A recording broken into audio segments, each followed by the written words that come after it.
Good evening students. Kurukshetra university information channel पर आप सबका स्वागत है। आज हम बिजनेस इन्वायरमेंट ऑफ हरियाणा के 2 most important question with answer how to attempt के साथ करने वाले हैं। तो स्टार्ट करते हैं। उन दोनों क्वेश्चन को देखते हैं किस तरह से आपको आंसर लिखना है और वह 2 क्वेश्चन जो इम्पोर्टेंट है वह कौन से हैं। तो आपका सब्जेक्ट है business environment of Haryana, BCom 6 semester, Kurukshetra university. Students, question 1 यह है, मैंने आंसर भी आपको बता दिया है किस फॉर्मेट में आपको लिखना है। आप इसको थोड़ा लेंथी लिख सकते हैं हर पॉइंट को एक्सप्लेनेशन के साथ। मैंने शॉर्ट में आप सबको बताया है। जैसे क्वेश्चन 1 इम्पोर्टेंट है, what are the main causes of under development of an economy, suggest remedial measures. इसका मतलब यह है, जो हमारी इकोनॉमी है वो अंडर डेवलपमेंट है तो उसके क्या कारण हैं। Under development of an economy के क्या कारण हैं। अंडर डेवलपमेंट ऑफ इकोनॉमी क्या होती है? अंडर डेवलपमेंट इकोनॉमी वह इकोनॉमी होती है जहाँ पर लोगों की इनकम बहुत कम होती है, एजुकेशन फैसिलिटी नहीं होती, गरीबी ज़्यादा होती है, रोज़गार नहीं होता, ज़्यादा लोग बेरोज़गार होते हैं, हेल्थ फैसिलिटी भी बहुत कम होती है। तो ये 4-5 पॉइंट हैं। अगर ये सब होंगे, ये सब नेगेटिव में होंगे तो इसका मतलब वह इकोनॉमी अंडर डेवलपमेंट इकोनॉमी है। तो क्या कारण है किसी भी इकोनॉमी के अंडर डेवलपमेंट होने का? मतलब लोगों की इनकम कम होने का, एजुकेशन फैसिलिटी कम होने का, हेल्थ फैसिलिटी कम होने का, बेरोज़गार होने का, ज़्यादा गरीबी होने के क्या कारण है ये बताने, और उसके क्या हम इनको कैसे ठीक कर सकते हैं। जो ये 4-5 पॉइंट हैं तो इसको देखते हैं क्या आंसर है।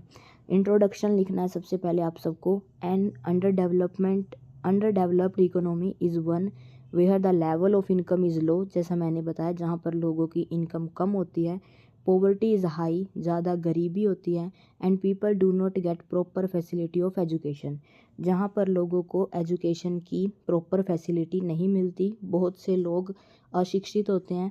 हेल्थ एंड एम्प्लॉयमेंट भी बहुत पुअर फैसिलिटी होती है हेल्थ की, और काफ़ी लोग बेरोज़गार होते हैं। Such an economy grow very slow. इस तरह की अर्थव्यवस्था बहुत धीरे धीरे ग्रो करती है। There are many economic and social reason.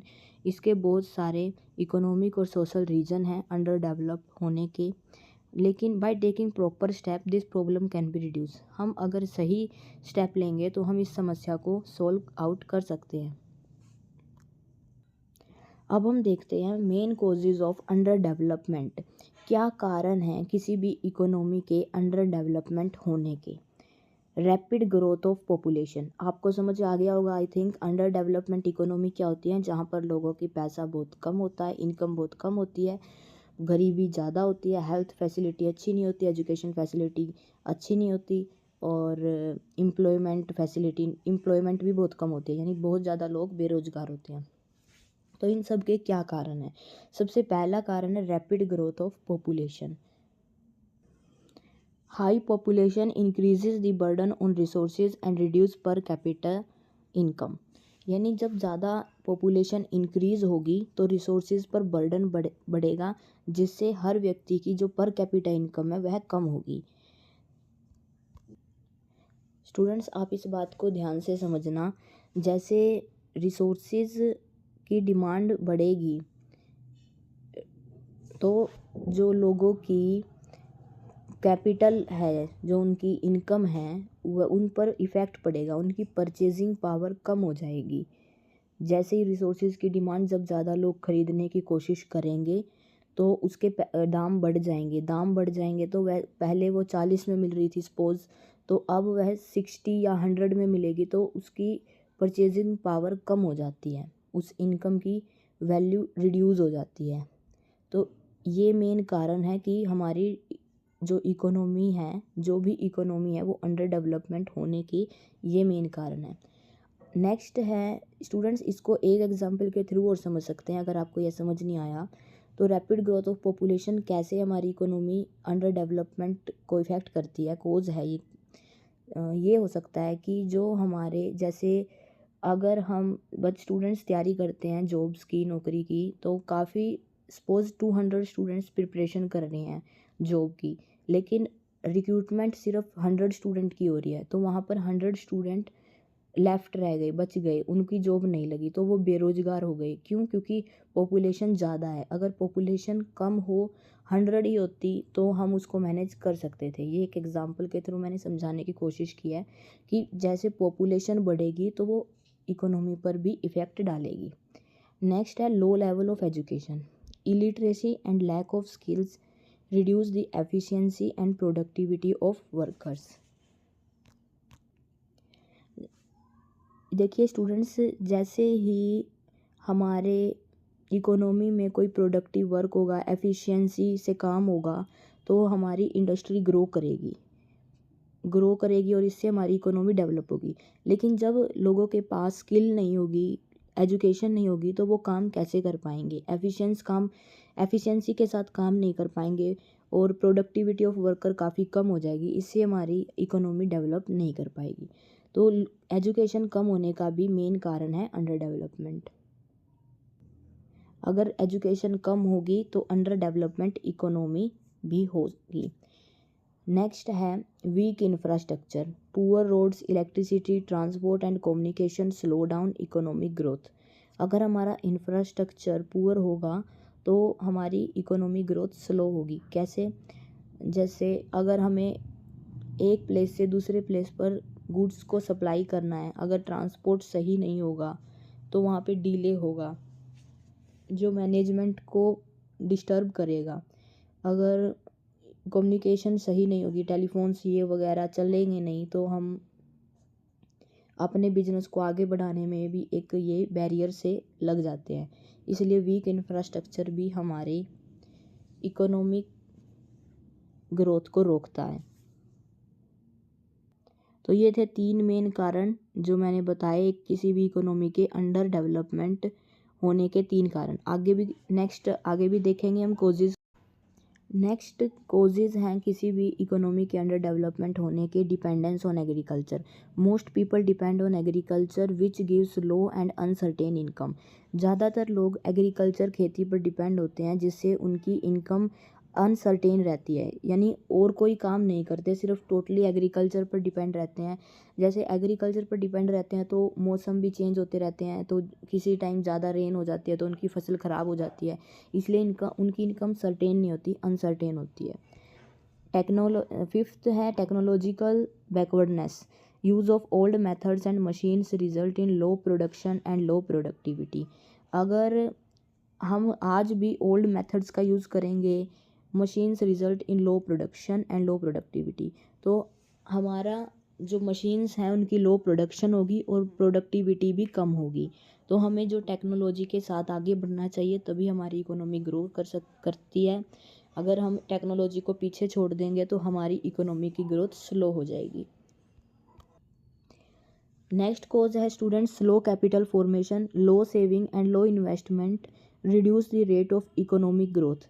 अगर हम लो सेविंग करेंगे, अगर पैसे को सेव नहीं करेंगे, इन्वेस्ट नहीं करेंगे, तो इकोनॉमिक ग्रोथ स्लो हो जाती है। स्टूडेंट्स, अगर स्लो कैपिटल फॉर्मेशन होगी, यानी कि इन्वेस्टमेंट कम होगी, सेविंग कम होगी। फॉर एग्ज़ाम्पल, अगर हम मशीन्स नहीं खरीदेंगे, नई मशीन्स में इन्वेस्टमेंट नहीं करेंगे, तो हमारी प्रोडक्शन कम होगी, जिससे जीडीपी ग्रोथ कम होगी। इसलिए ये इकोनॉमिक ग्रोथ के रेट को कम कर देता है अगर हम स्लो कैपिटल फॉर्मेशन करते हैं। 7 पॉइंट है unemployment and under employment. Unemployment यानी बेरोजगारी, एंड अंडर एम्प्लॉयमेंट यानी जो मैंने आपको 5-6 पॉइंट बताए थे, पैसा कम, इनकम कम होना, पॉवर्टी ज़्यादा होना, एजुकेशन फैसिलिटी कम होना, हेल्थ फैसिलिटी ना होना, बेरोजगारी ज़्यादा होना। स्टूडेंट्स, जैसे 7 पॉइंट है, तो इसमें जैसे पॉपुलेशन ज़्यादा बढ़ेगी तो लोगों को वर्क मिलने के लिए डिफ़िकल्टी होगी, क्योंकि जो रिक्रूटमेंट होती है वो लिमिटेड सीट की होती है। तो अगर लिमिटेड सीट 200 की अप्लाई कर रहे हैं जॉब के लिए, लेकिन 100 कोई जॉब मिली, तो 100 तो रिमेनिंग रह गए। उन्होंने भी तो ग्रेजुएशन स्किल्स कुछ कर रखा है, एजुकेशन क्वालिफाई कर रखी है, लेकिन उन्हें जॉब नहीं मिलती। तो उनके उनको कह रखा है so human resources are wasted. तो इस तरीके से जो ह्यूमन है वो रिसोर्सेज वेस्ट हो रहे हैं उनके, इससे जो वेस्ट हो रहे हैं तो हमारी इकोनॉमिक ग्रोथ स्लो डाउन हो रही है। देखो इन सभी पॉइंट में आप सबको मैं एक बात बता दूं, तो जो इतने भी एक कारण है ना इकोनॉमिक ग्रोथ स्लो होने के, तो ये सभी कारण वही 4-5 पॉइंट जो मैंने स्टार्टिंग में बताए थे ना वो मेन पिलर हैं उन्हीं। नेक्स्ट पॉइंट है students 8, weak governance and corruption. अगर poor administration and corruption create obstacles in development. अगर हमारा एडमिनिस्ट्रेशन, हमारी गवर्नमेंट करप्शन करेगी, लाइक जो पब्लिक का पैसा है उसको रोड्स में, हॉस्पिटल्स में बनाने में यूज़ ना करे, उनका करप्ट यूज़ करे, करप्ट के लिए यूज़ करे, तो उससे क्या होता है हमारी इकोनॉमिक ग्रोथ स्लो डाउन हो जाती है, इन्वेस्टमेंट नहीं हो पाती। नेक्स्ट 9th पॉइंट है backward social customs, old tradition, caste system, social evil reduce the spirit of progress. अगर हम ओल्ड ट्रेडिशन जैसे जैसे जेंडर डिस्क्रिमिनेशन, कास्ट डिस्क्रिमिनेशन होता था ओल्ड ट्रेडिशंस में, और जैसे चाइल्ड मैरिज, तो अगर हम इन सब को प्रमोट करेंगे तो इससे हमारी ग्रोथ स्लो होगी। तो इस बैकवर्ड सोशल कस्टम भी एक कारण है इकोनॉमिक ग्रोथ स्लो होने का। नेक्स्ट है students remedial measures suggestion to remove under development. अगर यह सब होंगे जो हमने पीछे कारण देखे हैं तो उन सब को रोकने के लिए क्या करना होगा, बस उन्हीं पॉइंट को रिवर्स करके लिखना है पॉजिटिव वे में। क्या करना है, जैसे कंट्रोल ऑफ पॉपुलेशन, हमें पॉपुलेशन को कंट्रोल करना होगा। जैसे should promote family planning and awareness program को प्रमोट करना चाहिए गवर्नमेंट को। Second development education and skill, more school and colleges skill training center should be open होने चाहिए, मतलब कॉलेजेस और स्किल को प्रमोट करना चाहिए। Improvement in infrastructure, better road, power supply, transport and communication facility should be develop होनी चाहिए। Fourth point है प्रमोशन ऑफ इंडस्ट्रियलाइजेशन, स्मॉल और large industry should be encourage to create more jobs. Small industries को promote करना चाहिए कि वो ज़्यादा से ज़्यादा क्रिएट, क्योंकि अगर इंडस्ट्री को प्रमोट करेंगे तो वही जॉब क्रिएट करेंगे।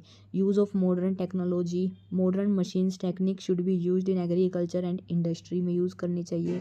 Increase in saving and investment, ज़्यादा इन्वेस्टमेंट करनी चाहिए जिससे हमारी इकोनॉमिक ग्रोथ होती है। नेक्स्ट है स्टूडेंट्स एम्प्लॉयमेंट जनरेशन प्रोग्राम करने चाहिए। Start more scheme to provide employment.